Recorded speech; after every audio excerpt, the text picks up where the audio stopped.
کہ جو security apparatus ہے یعنی ہمارا سیکیورٹی کا نظام ہے اس پہ ایک نظر ڈالیں تو اس میں کون کون سے ادارے شامل ہیں. سر فہرست تو ظاہر ہے ہماری مسلح افواج ہیں، معاف کیجیے. اب اس میں ان کے نیچے آئی ایس آئی ہے، انٹر سروسز انٹیلیجنس، پھر انٹیلیجنس بیورو ہے، ملٹری انٹیلیجنس ہے، فیڈرل انویسٹیگیشن ایجنسی ہے، ایئر انٹیلیجنس ہے، نیول انٹیلیجنس پاکستان. اس کے ساتھ پھر اب دوسری ذیلی جو اینٹیٹیز ہیں یا ذیلی ادارے ہیں پیراملٹری اور ملٹری کے، وہ ہے کہ جی پاکستان رینجرز ہے، پھر فرنٹیئر کور ہے، پھر پاکستان کوسٹ گارڈز ہیں، گلگت بلتستان اسکاؤٹس ہیں، فرنٹیئر کانسٹیبلری بھی ہے. اسی طرح چاروں صوبوں میں کاؤنٹر ٹیررزم ڈپارٹمنٹس ہیں جس کو سی ٹی ڈی کہتے ہیں، پھر national counter terrorism authority NACTA ہے. اس کے علاوہ ایک directorate general intelligence and investigation ہے، پھر اینٹی نارکوٹکس فورس ہے. پولیس اس کے علاوہ ہے عام پولیس، جو ایک اندازہ ہے کہ کم از کم چاروں صوبوں میں اور پھر گلگت بلتستان کو ملا کے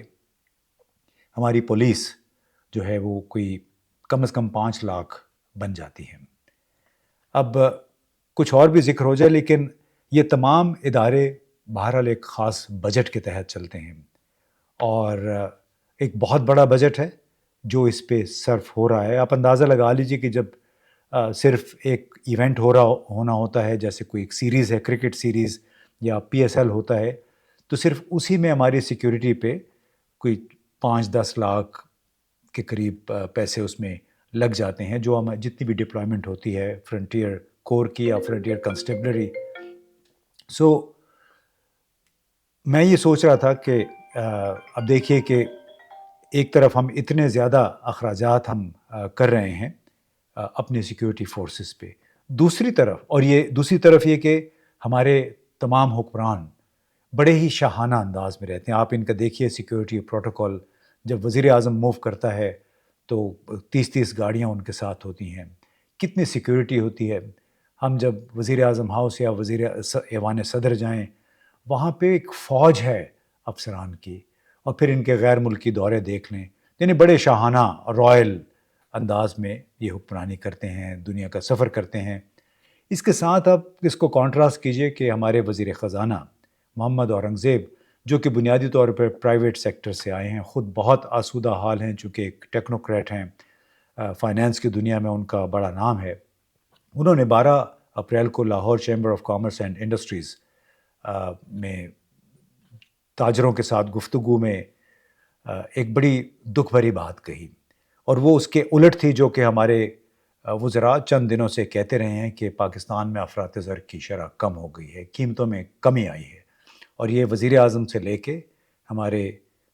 وزراء تک سب نے باری باری یہ باتیں کہی ہیں، اور آج کل تو اشتہار بھی بڑے بڑے چھپ رہے ہیں اس حوالے سے. وزیر خزانہ محمد اورنگزیب نے لاہور میں جو میٹنگ میں کہا 12 اپریل کو، ان کا یہ کہنا تھا کہ مہنگائی میں کمی کا فائدہ عام آدمی تک نہیں پہنچ رہا، اور اگر ایسا نہیں ہے تو اس کا کوئی فائدہ نہیں ہے. دنیا میں قیمتیں کم ہو رہی ہیں اور پاکستان میں قیمتیں بڑھ رہی ہیں. مڈل مین جو ہے وہ اس تمام تر صورتحال سے بھرپور فائدہ اٹھا رہا ہے. ساتھ میں محمد اورنگزیب نے یہ کہا کہ یہ نہیں ہو سکتا کہ مڈل مین فائدہ اٹھائے اور عام آدمی مہنگائی میں کمی کے رجحان سے اس کے جو ثمرات ہیں وہ عام آدمی تک نہ پہنچ سکیں. ٹیکس کا بوجھ تنخواہ دار طبقے پر ہے بہت زیادہ. یہ بات انہوں نے زور دے کر کہی اور کہا کہ کوشش کی جائے گی کہ آئندہ بجٹ میں تنخواہ دار طبقہ جو ہے اس پہ ٹیکسوں کا بوجھ کم سے کم کیا جائے. اب یہ بات تھی وزیر خزانہ کی، جنہوں نے ایک سچی بات کر دی کہ پاکستان میں عام آدمی مہنگائی کے بوجھ تلے دبا ہوا ہے، مسلسل ایکسپلائٹ ہو رہا ہے، قیمتوں میں کمی نہیں ہو رہی ہے. دوسری طرف آپ وزیر داخلہ کو دیکھیے کہ وہ ابھی بھی 3 دن کے اندر 2 ملاقاتیں انہوں نے کی امریکی نمائندوں کے ساتھ، ایک اسٹیٹ ڈپارٹمنٹ کے سینئر آفیشل کے ساتھ 10 اپریل کو، دوسری میٹنگ 12 اپریل کو انہوں نے، بلکہ 13 اپریل کو آج ہی انہوں نے کی. کانگریس مین 3 رکنی کانگریس مین کا وفد تھا، ان کے ساتھ، اور اس میں انہوں نے وہی کہا کہ ہمیں دہشت گردی کے خلاف جنگ میں آپ کا تعاون چاہیے۔ تو میرا بنیادی سوال یہ ہے کہ یہ ہمارے ہم نے آج تک بے شمار آپریشنز کیے ہیں۔ آپ دیکھیے یہ 2006 میں ایک سلسلہ شروع ہوا تھا آپریشن المیزان سے سابقہ فاٹا کے علاقوں میں، اس کے بعد آپریشن زلزلہ تھا، اس کے بعد آپریشن شیر دل باجوڑ میں تھا، اس کے بعد 7 راہ نجات شروع ہوا سوات میں، بلکہ راہ حق تھا، اس کے بعد پھر راہ نجات ہوا، اور پھر سب سے بڑا آپریشن آپ کو یاد ہے کہ وہ جون 2014 میں شروع ہوا تھا، وہ تھا آپریشن ضرب عزم جنرل راحیل شریف کی قیادت میں۔ پھر 2018-19 میں آپریشن رد الفساد شروع ہوا، وہ بھی بہت اس کا شور شرابہ کیا گیا اور بڑے بڑے دعوے ہوئے اس حوالے سے۔ آپریشن رد الفساد جنرل قمر جاوید باجوہ کی دور میں، اس کے بعد پچھلے سال ایک بہت کافی صلاح مشورے کے بعد آپریشن عزم استحکام میں پاکستان شروع کیا گیا۔ اس پہ بہت ساری کنٹروورسی بھی پیدا ہوئی، لوگوں نے خاص طور پہ خیبر پختونخوا کے عوام نے، سیاسی جماعتوں نے اس کی مخالفت بھی کی، کیونکہ انہوں نے کہا کہ ہم پہلے ہی آپریشنز کے ہاتھوں بہت نقصان اٹھا چکے ہیں۔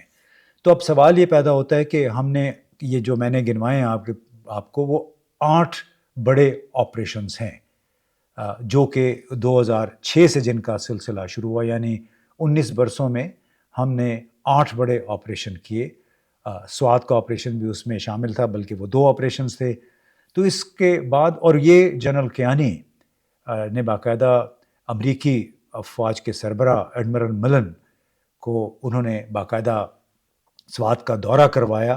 ایریل ویو ان کو دیا، ان کو سمجھانے کے لیے کہ کس طرح پاکستان کی افواج نے 3 اطراف سے گھیرا ڈال کر اس وقت تحریک طالبان پاکستان کے جو جنگجو تھے ان کو بے بس کیا، وہاں سے بھاگنے پہ مجبور کیا، اور یوں ان کے خلاف ایک بہت بڑی فتح حاصل کی۔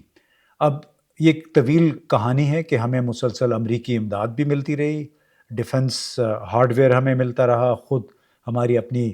کیپیسٹی بھی میں بھی کافی اضافہ ہوا پاکستان آرڈننس فیکٹریز کے ذریعے۔ اس کے باوجود